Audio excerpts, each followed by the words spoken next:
민원련의 미디어 탈곡기 970회 방송 시작하겠습니다. 네, 안녕하세요. 언론 권력을 감시하는 시민단체 민주언론시민연합, 저는 미디어 교육팀 활동가 김봄빛나래입니다. 네, 저는 정책 모니터팀 활동가 박채린입니다. 안녕하십니까. 안녕하세요. 박채린 활동가와 함께 미디어 이슈 브리핑을 좀 진행을 해볼게요. 오늘도 세 가지 이슈를 다루려고 하는데요. 우선 제목부터 굉장히 파격적인 중앙일보 칼럼을 두고 사실 공방이 있었어서 좀 이것부터 이야기를 해보겠습니다. 지난 2월 16일 화요일 중앙일보 칼럼으로 게재된 것이고요. 남정우 칼럼니스트가 쓰는 남정우의 시시각각 칼럼입니다. 제목은 한국 언론 신뢰도 꼴찌라는 가짜 뉴스.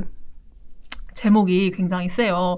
저도 이전에 미디어 탈곡에서 몇 차례 그 로이터 저널리즘 연구소발 한국이 그 언론 신뢰도가 최하위를 기록했다라는 이야기를 전해드린 적이 있는데요. 이 남정호 칼럼니스트의 글을 보면은 이게 가짜뉴스다라고 굉장히 단언을 하고 있거든요. 우선 이렇게 그가 단정할 수 있었던 이유를 좀 얘기해봐야 될 것 같아요.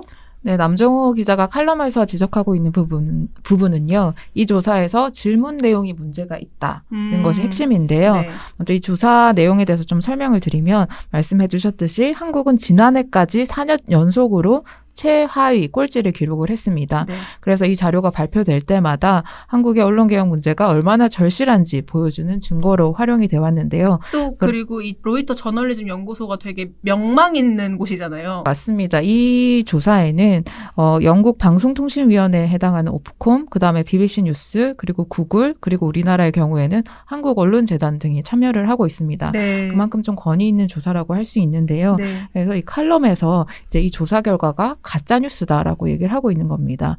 근거는 두 가지인데요. 하나는 한국 상황에 맞지 않는 질문을 해서 꼴찌가 나올 수밖에 없었다. 한국 상황에 맞지 않는 질문이다. 네. 네, 그건데요. 먼저 이제 이 조사가 어떻게 산출됐는지를 좀 설명을 해드리면, 일단 질문의 내용은 당신은 거의 항상 대부분의 뉴스를 믿을 수 있나? 라는 질문이었습니다. 네. 뉴스 전반에 대해서 신뢰하는지를 5점 척도로 조사를 했는데요. 그러니까 전혀 동의하지 않음, 그리고 동의하지 않음, 중립, 동의함, 적극 동의함 5가지 중에 선택을 할 수 있게 하고 네. 이 중에서 동의함과 적극 동의함을 선택한 비율을 산출을 해서 이제 결과를 낸 겁니다. 네. 그래서 한국의 경우에는 뉴스 전반에 대해서 신뢰한다고 응답한 사람이 전체의 21%로 이제 40개국 중에 가장 적었습니다. 네. 그런데 이 칼럼은 뭐라고 하냐면 한국은 이념적 편가르기가 너무 심해서 자신의 생각과 다른 견해를 가진 언론사들은 다 편파 보도라고 해버리는 경향이 많은데 이런 상황을 고려하지 않고 질문을 만들어서 사실 질문 자체가 한국이 꼴찌가 나올 수밖에 없었다라고 얘기를 하는 겁니다. 그러니까 풀어서 좀 설명을 해드리면 진보 언론을 좋아하는 독자는 보수주의인 조중동이나 뭐 경제지들 은 내용도 보지도 않고 무조건 뭐 불신한다, 못 믿는다 해버리는 형국인데 이런 형국을 고려하지 않고 질문을 만들었다라고 하는 겁니다. 그러면서 질문을 좀 바꿔서 당신이 보는 뉴스를 믿는가라고 질문을 다르게 했다면 완전히 다른 결과가 나왔을 거다라고 얘기를 하고 있습니다. 이 말인 즉슨 조선일보 보는 구독자에게 당신은 조선일보를 믿습니까? 하면은 결과가 완전히 다르게 나왔을 것이다. 이런 뜻인 거죠? 네, 맞습니다. 네. 그리고 두 번째 근거는 같은 질문의 답변에 가중치를 줬더니 결과가 놀라웠다며 소개한 조사 결과가 있는데 그러니까 일단은 먼저 가중치를 줬다는 거는 어떤 답변에 뭐 접수를 더 줬다는 건데 사실 저는 무슨 말인지 이해가 잘 가지 않더라고요. 그래서 가중치를 줘서 조사를 다시 했더니 한국 신뢰도 순위는 37위로 바뀌었다. 그리고 우리나라 뒤에는 미국, 영국, 프랑스가 있었다라는 건데요. 그러니까 이들 나라는 최고의 신문 방송을 자랑하는 나라다. 그래서 즉 설문 방식을 좀 다르게 했더니 우리나라 언론 신뢰도가 그렇게 낮지는 않았다. 아, 뒤에 세 나라가 더 있으니까. 네. 그래서 지금까지 언론 신뢰도가 낮다고 한 거는 사실 좀 가짜뉴스에 가깝다라고 두 번째 근거를 댄 겁니다. 제일 중요한 건 그럼 이렇게 근거를 가지고 쓴 그의 칼럼이 정말 사실인가, 그의 주장을 믿어도 되느냐, 이 지점이란 말이에요. 좀 앞서 말씀드렸다시피 공방이 있다라고 저희 얘기를 했잖아요. 이 로이터 저널리즘 연구소 앞서 말씀드렸다시피 우리나라는 한국언론재단이 이제 같이 참여를 하고 있습니다. 그래서 이곳에서 이제 본인들이 반박 보도 자료를 낸 것이죠. 네, 한국언론진흥재단이 반박 자료를 낸 건데요.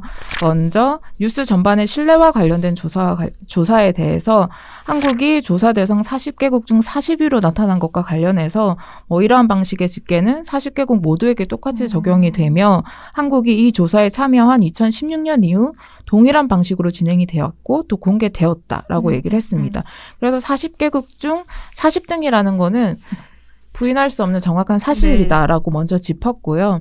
그리고 그런데 이런 조사 방식이 문제라는 지적이 없는 것은 아닙니다. 그러니까 어떤 말이냐면 한국의 경우에는 판단 유보자의 비율, 그러니까 적극 동의함이나 동의함 비율보다는 약간 중도적인 입장에 중립적으로 네, 거기를 선택한 독자들이 많은데 그런 사람은 고려하지 않고 이제 적극 동의함 이런 사람들만 뽑아서 신뢰도를 산출하는 것이 좀 문제가 있을 수 있다라는 그런 지적을 하는 학자들이 있기는 합니다. 네.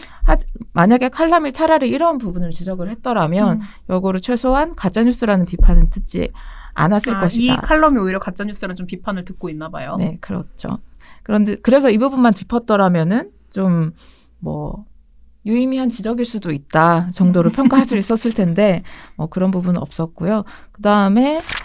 그다음으로 당신은 거의 항상 대부분의 뉴스를 믿을 수 있나라는 질문 대신에 당신이 보는 뉴스를 믿는가라고 물었다면 완전히 다른 결과가 나왔을 것이다라고 칼럼에 적었다고 했잖아요. 네. 근데 중요한 거는 보고서에 당신이 보는 뉴스를 믿는가를 알 수 있는 조사 결과도 있었습니다. 그것도 있어요? 거긴 어떻게 나와요? 거기에 어떻게 나오냐면 거기서도 사실 40개국 중에 40위로 나타났습니다.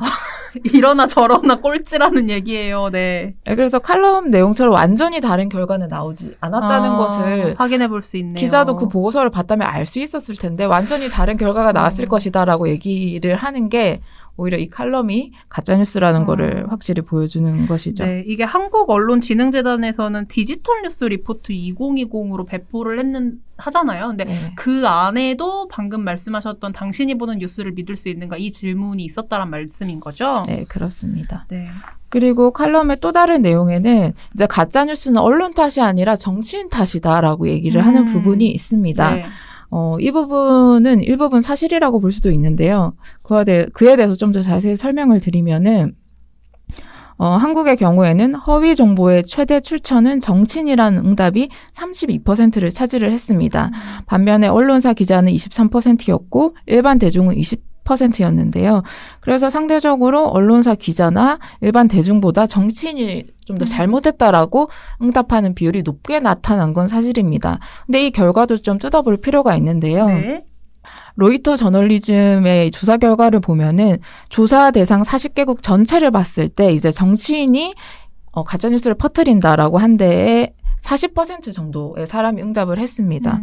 그래서 어떻게 보면은 전 세계 평균이 40%인데 우리나라는 32%를 기록을 해서 전 세계 평균보다는 낮은 네. 수치다. 이렇게 얘기를 해볼 수 있겠네요. 그럼 중요한 것은 그러면 언론사와 관련해서는 몇 %가 나왔느냐? 네, 그게 궁금해요. 살펴보면은 한국의 경우에는 언론사나 기자를 우려하는 비율이 23%였잖아요. 네. 근데 이제 40개국 전체 비율을 보면은 13%에 불과했습니다. 다른 나라 대비해가지고 언론도 못 믿는 게 한국이다라는 사실을 여실히 좀 알 수 있는 내용이네요. 그렇죠. 그래서 40개국 평균하고 비교를 해봤을 때 한국 사람들은 전 세계 평균과 비교해서 2배나 더 약 2배 정도 한국 언론을 불신하고 있다를 알 수 있는데요.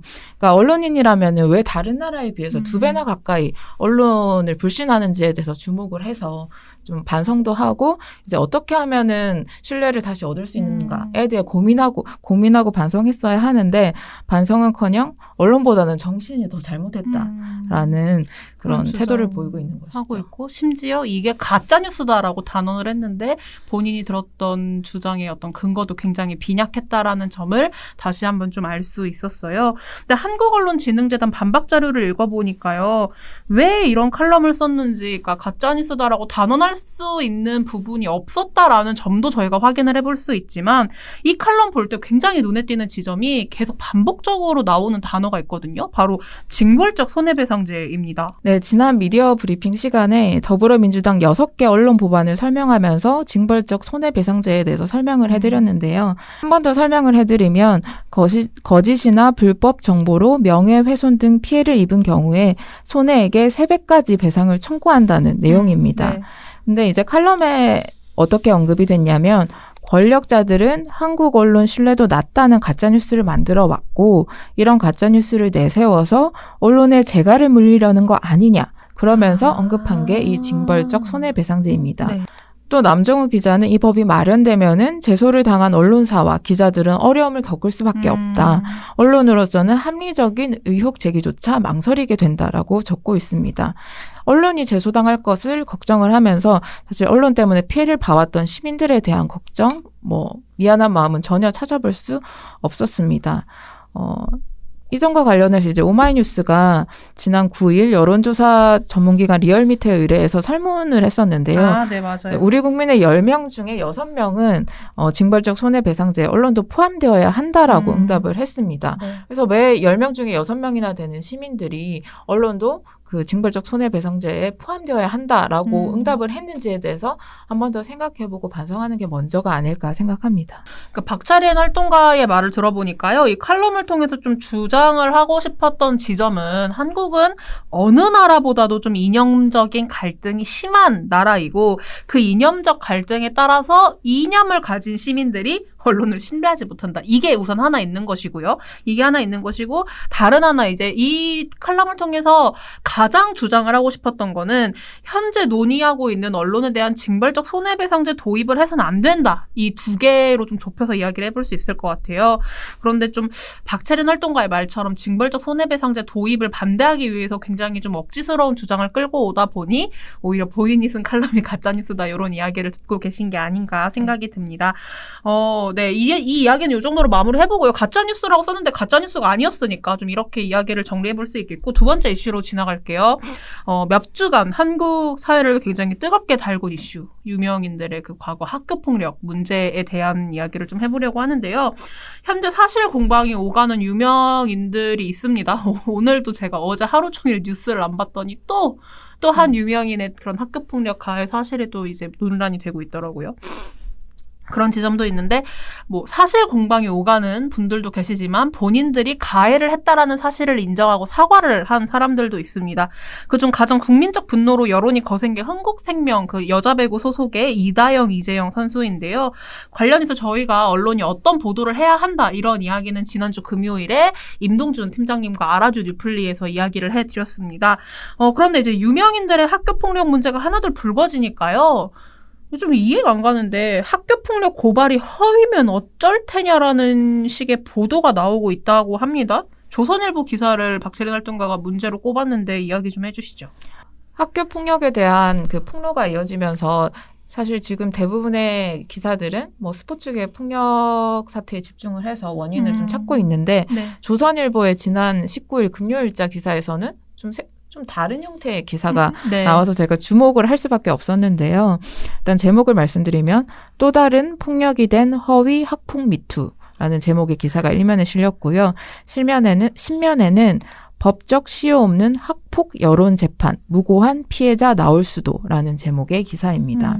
그러니까 한마디로 허위 폭로로 인해서 이제 피해자가 나올 수도 있다는 것인데요. 기사 내용을 보면은 최근 배우 조병규 씨에 대한 학폭 피해 글이 올라왔다가 글쓴이가 허위임을 인정하고 글을 내린 적이 있었는데요. 이거를 주요 사례로 기사는 들고 있고요. 그 외에 2년 전 한 연예인에 대한 허위 폭로가 있었던 점, 그리고 최근에 TOO라는 아이돌 그룹 멤버의 학폭에 대해서 진실 공방이 있었다라는 내용을 주로 기사에서 싣고 있습니다. 네. 저는 개인적으로 허위 폭로로 인해서 사회 문제가 너무 심각하다면 이런 기사를 쓸 수는 있다는 생각이 드는데요. 네. 다만 기사의 내용을 살펴봤을 때도 문제가 있고, 그리고 이 시점에 이러한 기사를 일면에 실은 점도 이게 일면 기사예요? 네, 문제로 지적할 수 있었습니다. 네.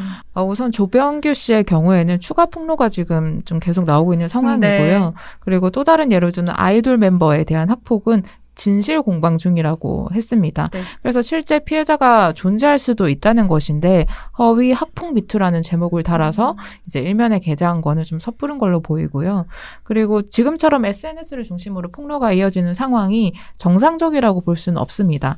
그럼에도 체육계 학폭 의혹이 계속 제기되고 있는 상황에서 수년 만에 폭로를 선택한 피해자들을 위축시킬 수 있는 그런 우려도 담고 있는 기사라고 지적할 수 있겠습니다. 지금 그러니까 박채린 활동가가 SNS를 중심으로 폭로가 이어지는 상황이 정상이라고 볼 수는 없다고 했는데 저는 한편으로 그런 생각이 들었어요. 얼마나 그러니까 그들이 바라는 게 큰 게 아니거든요. 정말 진심 어린 사과를 받고 싶고 내가 이전에 이런 학교 폭력을 당했었다라는 사실을 알리고 싶어서인데 뭐 근데 어떻게 그 사실을 그 유명인에게 전달을 하겠어요. 그러니까 너무 억울한 마음에 자신이 할 수 있는 그때 당시에 구체적인 사실 같은 내용을 적어서 저는 폭로를 할 수 있다라고 생각이 드는데 SNS 말고 어떤 창구가 있을지 그거는 조금 저는 고민이 드는 지점이에요.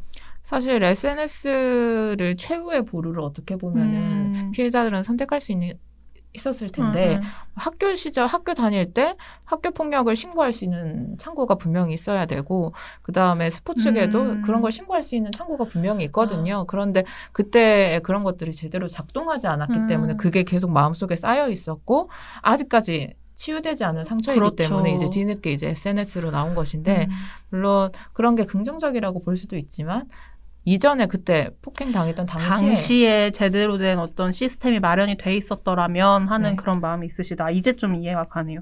저는 왜냐하면 그런 생각이 있거든요. 아니 너가 학교 폭력을 당했던 그때 그 시절에 신고를 하지 왜 이제 와서 이렇게 글을 올리는 거예요. 저는 이게 분명한 2차 가해라는 생각이 드는데 이 기사 제목들도 그렇고 좀 이런 게 아무렇지 않게 만연하고 있는 것이 아닌가? 이런 생각이 들어요. 그러니까 기사로 다시 한번 좀 피해자들에게 상처를 주고 있는 것이 아닌가 이런 생각이 들더라고요. 네, 앞에서 설명드렸던 조선일보 기사도 어떻게 보면 2차 가해라고 할 수 있는데 비슷한 기사들이 지금 이어지고 있습니다. 예를 들면 이재영 선수 팬카페에서 뭐 복귀를 축하한다. 아직 복귀도 하지 않았는데 복귀를 가정을 해서 뭐 그런 그 말도 안 되는 얘기 아니에요? 뭐 갑자기 복귀를 왜 축하해요? 그러니까 얼른 복귀를 해야 된다. 뭐 이런 어머. 염원을 담은 거를 기사 제목에 그대로 붙인 경우도 있었고요. 그리고 뭐 정당방위 아니었을까 이런 내용을 기사 제목에 붙이는 경우도 있어서 차 가해성 기사들이 계속 나오고 있다는 점을 한 번 더 언급을 해드립니다. 뭐 기사 제목으로 이렇게 장사하는 경우들이 지금 계속해서 보이고 있는데 학교폭력 사실들이 알려지고 나니까 방금 말씀하신 것도 전 어떻게 보면 제목으로 장사했다라는 생각이 들거든요. 그런데 이렇게 제목으로 장사하고 자극적인 내용을 싣거나 혹은 그다지 연관성이 없는 내용인데도 이 학교폭력 문제를 끌고 와가지고 기사를 작성하는 경우도 현재 좀 많이 보이고 있다고 합니다. 네, 먼저 일요신문의 19일 기사를 살펴볼 텐데요. 제목을 보면 배 아파서 폭로? 그게 뭐가 나빠? 학폭 피해자들의 이유 있는 외침이라는 제목의 기사입니다. 가해자가 부러워서 괜히 과거 일을 들추는 것 아니냐라는 시선도 있다고 기사는 소개를 하면서 이에 대해서 한 폭력 피해자는 사람인데 당연하지 않겠나. 가해자가 잘 되니 배가 아프고 억울하다라고 말한 것에서 이제 따와서 이 제목을 만든 것인데요. 기사를 읽어보면은 피해자가 제목처럼 말한 것도 아니었고 중학교 3년 내내 나쁜 짓을 하고도 승승장구하는 가해자를 보면서 평범하게 살아온 내 인생 전체가 부정당하는 기분을 지울 수가 없었다. 이런 내용이 있었습니다. 그래서 피해자가 실제로 발언한 내용과 제목의 내용은 좀 다른 거를 알 수 있고요. 이런 거를 배 아파서 폭로라고 적어버린 것은 좀 2차 가해와 다를 바 없는 제목이 아닌가라는 생각이 들었습니다. 네. 그리고 가해자를 먼저 걱정하는 기사도 있었는데요. 이게 진짜 코미디인데. 네. 네, 데일리안의 2월 13일에 실린 김태훈의 챕터 2에서 가해자 꿈도 산산조각, 학폭의 부메랑이라는 제목의 기사입니다. 이재영, 이다영 자매의 그 과거 우수한 경기 성적을 나열을 하면서 학폭에 대한 엄격한 사회적 분위기에서 이재영, 이다영의 올림픽 메달 꿈도 산산조각 날 위기다. 어머니의 못 이룬 올림픽 메달 꿈도 물거품 위기에 봉착했다. 그리고 피해자와 가해자만의 문제로 덮을 수 없을 만큼 사회적 손실과 파장도 크다라는 내용의 기사를 실었습니다. 뭔 말이에요? 왜 이렇게 쓰지? 그렇고요. 또 더 황당한 기사들이 꽤 많은데요. 네. 그러니까 이재영, 이다영 학폭의 원인이 SNS다라고 주장하는 그런 칼럼이 있었습니다. 이전에 그 학교폭력 사실 불거지기 전에 SNS에 뭐 관련 본인들이 글을 좀 쓰던 게 있어서 문제가 됐었죠. 네, 맞습니다. 노컷뉴스 2월 10일자 칼럼을 보면요. 제목은 SNS는 인생의 낭비라는 명언을 되새길 때라는 칼럼에서요. 말씀하셨듯이 이다영 선수가 자신의 SNS에 자신이 괴롭힘을 당하고 있다라는 내용의 글을 올린 적이 있습니다. 그래서 피해자가 이 글을 보고 이제 폭로를 하게 된 건데요. 이를 두고 이다영의 부적절한 SNS 때문에 성수도 망치고 팀도 망쳤다.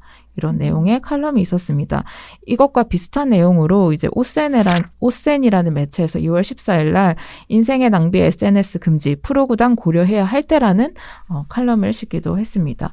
사실 학교 폭력의 사태, 스포츠계 폭력 문제는 계속 반복되고 있는데요. 반복되는 만큼 제대로 된 원인을 제대로 지적을 해야지 대안도 제대로 나오는데 SNS가 원인이다. 선수들의 SNS를 못 쓰게 해야 된다. 이런 주장은 갑자기 튀어버린 이야기를 하는 것 같아요. 네. 이런 기사가 나온다고 치면은 계속해서 나오면 문제 해결도 원인을 잘못 짚었으니까 문제 해결도 좀 더 어려워지지 않을까라는 생각도 들었습니다. 네. 저는 좀 그러니까 방금 말씀하셨던 SNS 낭비다 이런 것도 문제라고 생각이 드는데 제가 개인적으로 되게 어이없다 느꼈던 건 이번 통로를 가지고 스포츠계 그 팀의 악재다. 요런 식으로 그 팀을 걱정하느라 학교 폭력 자체를 약간 좀 원망하는 듯한 기사들이 나오고 있더라고요. 네, 제가 제목만 이렇게 쭉 읽어드리면 마이데일리에서 흥국생명 드디어 웃었다. 논란에 학폭 쇼크 딛고 눈물의 1승. 그리고 MK스포츠라는 매체에서는 흥국생명 학폭 악재 이겨내고 똘똘 뭉쳐 감격의 승리라는 제목을 썼고요. 이러한 제목은 순전히 피해자는 전혀 고려하지 않고 팀 차원에서 승부만 고려한 거라고 할 수 있는데요. 좀 바꿔서 생각을 해보면 악재로 흥국생명이 이전에 연패를 했다면 상대팀에게는 호재였다는 것인가, 이 학교 폭력 사태가 호재였다는 것인가라고도 생각을 해볼 수 있고요. 그리고 남자 배구에서도 학폭 폭로가 나왔는데 이를 두고 남자 배구로 불똥 튄 스포츠계 폭력 미투라는 제목의 기사를 경향신문에서 실었습니다. 이런 것도 좀 너무 생각 없는 기사 제목이 아닌가 생각할 수 있고요. 네. 그리고 아까 봄빛날의 활동가가 얘기했던 것처럼 정말 대놓고 장사하는 기사도 있었는데요. 네. 인사이트라는 매체에서 이런 제목의 기사를 썼습니다. 학폭 가해자들 선처 없이 참교육하는 사이다 웹툰 4가지라는 제목의 기사입니다. 웹툰 홍보 아니에요, 그러면? 네, 그렇습니다.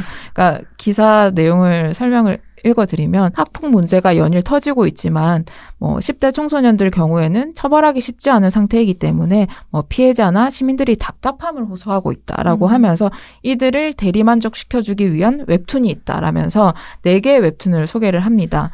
4개 모두 네이버 웹툰인데 이제 네이버 웹툰을 홍보하기 위한 기사가 아닐까 의심해 볼 수 있고요.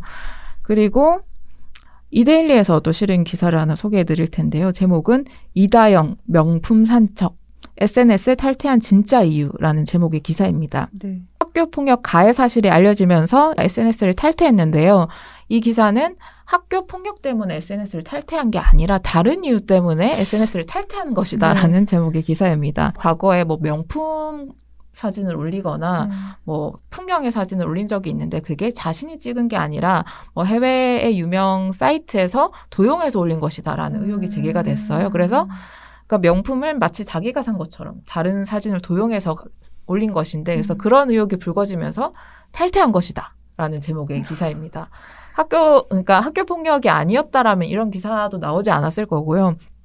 괜한 독자들의 호기심만 불러일으키는 장사하는 기사라고 볼 수 있겠습니다. 기사다 이렇게 얘기를 해볼 수 있겠고. 근데 전 개인적으로 인사이트를 언론이라고 보기가 조금 이 와중에 무슨 네이버 웹툰 홍보하겠다고 그런 식으로 제목 지어가지고 글을 올렸다는 게 좀 당혹스럽네요. 저는 모르겠어요. 인사이트랑 위키트리 이런 것들을 언론이라고 보시는 분들도 있는데 저는 약간 유사 언론. 저도 사실 언급은 하기 싫었는데 이제 인사이트 같은 매체를 젊은 층이 상당히 많이 보거든요. 그거에 그래서 문제예요. 네, SNS나 이런 거를 통해서 많이 유통되다 보니까 그래서 언론임을 인정하기 싫지만 어쨌든 많은 분들이 소비를 하다 보니 그런 지점에서 소개하지 않을 수 없었습니다. 그렇군요. 네. 지금 문제는 이 쌍둥이 배구 선수 이제 시작이 그분들이었는데 뭐 시작이 이분들이었다 하기 조금 그런 거는 이제 임동준 팀장님이랑 얘기할 때도 과거에도 야구든 뭐 축구든 어디든 계속 이렇게 스포츠계의 어떤 폭행 사실 어떤 가해 그런 분들의 뭐 과거 학교폭력 가해 사실들이 밝혀졌었는데 계속 반복되는 건 이게 시스템 구조상의 문제가 있는 것이거든요. 그래서 제가 오늘 좀 뉴스들을 체크해 보니까 이제 관련 뉴스들이 좀 나오고 있어요. 뭐 특히 스포츠계 안에서 그 선후배 간의 폭력이라든지 그런 문제가 발생하는 거는 합숙 훈련에서 문제가 좀 많이 발생하는데 그런 문제들을 어떻게 개선할 수 있을 것인가 좀 이런 구조적 문제를 접근하는 보도들이 이제서야 좀 많이 나오고 있거든요. 그래서 그런 지점을 생각해 봤을 때 이런 선정적인 기사나 쓸데없는 기사 쓰지 마시고 좀 그런 구조적인 시스템을 접근하는 기사들이 좀 많이 나왔으면 좋겠다. 이렇게 같이 이야기를 해드리고요. 진짜 맨날 터지니까 맨날 충격이에요. 저는. 그런 이야기 해보고 마지막 이야기로 좀 넘어가 보겠습니다. 이 노남의기 세상을 꿈꾸고 그동안 우리나라의 어떤 민주화나 통일을 위해서 굉장히 힘써 오셨던 우리 백기환 선생님이 지난 2월 15일 사망하셨는데요. 많은 언론에서 고인이 지난 세월 한국의 민주화를 위해서 얼마나 투쟁을 해왔고 또 어떤 삶을 살아오셨는지 조명을 많이 했습니다. 그런데 박채린 활동가가 이 백기환 선생님의 사망을 두고 다룬 언론들 중에 좀 비판하고픈 지점이 두 가지가 있었다고 해요. 그래서 이야기를 해보려고 하는데 첫 번째는 그 윤서인 씨의 막말을 확산시킨 언론이라고요. 네. 얼마 전에 이제 독립후손과 후손을 또 비하해서 논란을 빚었던 만화가 윤서인 씨가 이번에는 그 통일문제연구소 소장인 백기환 선생을 조롱하는 발언을 또 해서 문제로 꼽지 않을 수 없었는데요. 그러니까 이 발언 자체는 사실 두말할 필요 없이 잘못인데 더 큰 문제는 이 사람의 SNS 말 한마디를 언론이 제목에 그대로 써서 사실 확대 재생산하고 있다는 점입니다. 상당히 많은 언론사들이 이런 기사를 작성을 했는데요. 뭐 노컷뉴스, 국민일보, 중앙일보, 서울신문, 서울경제, 프레시안, 헤럴드경제, 한국경제 등이 문제적인 기사를 작성을 했습니다. 이런 기사를 살펴보면은 윤서인 씨의 막말을 비판하는 듯하지만 사실 결과적으로 윤 씨의 인지도를 높여주고 그의 확성기 역할을 하는 결과를 낳았습니다. 그래서 이런 문제적인 발언을 이제 비판하는 것도 중요한데 사실 비판을 계속 하다 보니까 이게 오히려 더 잘못된 결과, 그러니까 확성기 역할을 하는 결과를 낳고 있기 때문에 그러니까 그분이 그러니까 보면은 저희가 굳이 말하진 않겠지만 이 막말은 두말할 필요 없이 막말이거든요. 근데 그거를 말씀하셨다시피 언론이 자꾸 제목으로 달아주고 이러니까 이 사람이 어떻게 보면 언론을 통해서 스피커로의 역할이 더 부과가 되는 거예요. 더 스피커로 이 사람이 클 수 있는 계기를 만들어주는 게 언론이란 말이죠. 그래서 저는 물론 비판이 필요하지만 굳이 이 사람의 말을 워딩을 그대로 다 받아 적으면서 이거를 널리 알릴 필요가 있을까? 이 지점에서는 좀 의문이 남는 거죠. 네, 그래서 이제는 차라리 언론이 그를 비판조차 하지 말고 차라리 외면하지 않는 게 정답이 아닌가. 외면하는 게 정답이 아닌가. 그런 생각이 들었고요. 그리고 부득이하게 이제 인용을 해야 할 경우에는 선정적으로 소비해서는 안 되고 또 여과 없이 중계하는 듯이 보도를 하면 안 되겠습니다. 비판적으로 접근을 해야 된다. 이런 이야기를 첫 번째로 지적을 해주신 거고 이 얘기는 뭐 길게 할 필요 없이 그냥 이분이 잘못하신 거고 막말하신 겁니다. 근데 다음으로 좀 이야기를 해보고 싶은 거는 백기환 선생님이 사망을 하시면서 저는 개인적으로 제가 보는 언론들에서는 굉장히 많이 다뤘어요. 특히 뉴스타파 같은 경우에는 아예 다큐멘터리를 실시간 방송을 쭉 해주기도 하더라고요. 더 그러다 보니까 조금 더 박채린 활동가는 반대돼서 눈에 띈 언론들이 있다고 해요. 네, 제가 백기환 선생님이 영면하신 다음 날인 6월 16일부터 이제 21일 월요일까지 보도량을 한번 찾아봤는데요. 네. 한겨레가 16건, 경향신문이 19건이었습니다. 조선, 중앙, 동아는 이제 별세 소식을 알리는 기사를 각각 한 건씩 보도를 했고요. 이제 나머지로는 조선일보가 연결식에서 이제 방역 수칙을 지키지 않았다라는 기사를 추가로 2건 더 보도를 했고요. 그리고 중앙일보와 동아일보는 대통령이 조문을 했다라는 내용의 기사를 한 건씩 썼습니다. 백기환 선생이 우리 사회 약자나 노동자 편에 서서 남긴 그런 메시지나 족적에 비해서 지나치게 소극적으로 좀 보도했다고 볼 수 있는데요. 왜 너희는 더 많이 보도하지 않느냐라고 뭔가 비판하기에는 좀 그렇지만 노동자나 사회적 약자에 대해서 소극적으로 보도를 해오던 조중동의 보도 행태를 이번 보도에서도 확인할 수 있었던 게 아닌가라는 생각에 이 부분을 지적을 해봤고요. 네. 그리고 이제 백기환 선생과 관련된 보도에서 기억에 남는 기사 하나를 소개해드리고 싶은데요. 네. 미디어 오늘이 2월 17일에 보도했던 기사입니다. 제목은 문 대통령의 백기환 선생 조문 알려지지 않은 장면이라는 제목의 기사입니다. 네. 문재인 대통령이 백기환 선생님을 조문했다라는 기사는 많은 언론사들이 보도를 했는데 네. 무엇이 알려지지 않았냐라고 하면은 이제 문 대통령이 빈소를 방문을 했을 때 당시에 비정규직 노동자들이 그러니까 비정규직의 피눈물, 노동 존중은 어디 있습니까라는 글씨를 써서 이제 피켓을 잠깐 들었다고 해요. 네. 그래서 이 부분에 대해서 문 대통령이 잠깐 보고 지나간 부분인데 이러한 내용은 전혀 알려지지 않았다라고 하면서 이제 최소한 조문을 왔다면 백기환 선생 뜻이 어떤 건지 대통령은 생각했어야 한다. 이와 관련해서 뭐 한마디라도 언급을 했으면 좋지 않았을까라는 내용의 기사를 쓴 것입니다. 네. 또 이런 이런 어떻게 보면 일이 있었는데 언론에서도 저도 이렇게 비정규직 노동자들이 피켓 들고 문재인 대통령이 보였다 이 얘기는 보지 못했던 것 같아요. 그래서 미디어 오늘이 알려지지 않은 장면이라면서 이렇게 또 기사를 냈었군요. 그렇습니다. 저는 실은 이렇게 행렬 하던 날, 연결식 하던 날, 제가 우연히 시청역을 그날 제가 좀 반반짝 써가지고 늦게 네. 오는데, 그 행렬을 제가 실제로 눈으로 봤거든요. 그래서 뭔가 또 가슴이 뭉클해가지고 이제 사진을 막 찍어서 기록을 했는데, 참 저도 백기환 선생님을 그러니까 정말 조금밖에 얕게 알았어요. 그 임을 위한 행진곡의 그 작사를 하셨던 분으로 제가 이렇게 알고 있었는데 이번 어떻게 보면 언론들이 조명을 하면서 그분이 과거에 얼만큼 우리나라 민주화를 위해서 힘써 오셨는지 다시 한번 좀 알 수 있는 계기가 됐었고 그래서 그런 지점에서 조중동 좀 소극적으로 보도를 한 언론들에 대해서 좀 아쉬움이 남는 거는 어쩔 수 없는 것 같아요. 근데 또 한편으로 박찬일 활동가 말처럼 너네는 왜 보도를 많이 안 해? 이렇게 얘기하기보다는 이들이 평소에 뭐 사회적 약자라든지 소수자에 대해서 그동안 관심 없게 보도를 해온 만큼 이번에도 역시 관심이 없었다. 이런 지점도 확인해 볼 수 있었고요. 시간이 참 빨리 흘러가는 것 같아요. 네. 저희가 3.1절에는, 그러니까 지금 고민 중인 게 앞서 처음 시작할 때 말씀드렸는데, 3.1절에는 공휴일에서 저희가 방송을 하지 않을 건데, 대신에 아마 화요일에 할 수도 있고, 좀 얘기는 고민을 해봐야 될 것 같아요. 그래서 다음 주에는 월요일에 돌아오지 않는다라는 말씀을 먼저 드리고요. 그래도 저희는 오늘도 내일도 언론이 언론으로서 제 역할을 할 수 있도록 감시하고, 여러분께 어떤 문제가 있나 이야기를 전해드리도록 하겠습니다. 마무리할까요? 네. 민활련의 미디어 탈곡기는 내일도 열심히 털어드리겠습니다. 탈탈탈 안녕. 시작을 해볼까요? 저희 다음 주 월요일 쉬는 거 아시죠? 3.1절이어서 금요일이어서 주말에 좀 쉴 수 있게. 예. 드디어. 네, 앞에서 설명드렸던 조선일보 기사도 어떻게 보면 2차 가해라고 할 수 있는데 비슷한 기사들이 지금 이어지고 있습니다. 예를 들면 이재용? 이재영. 네.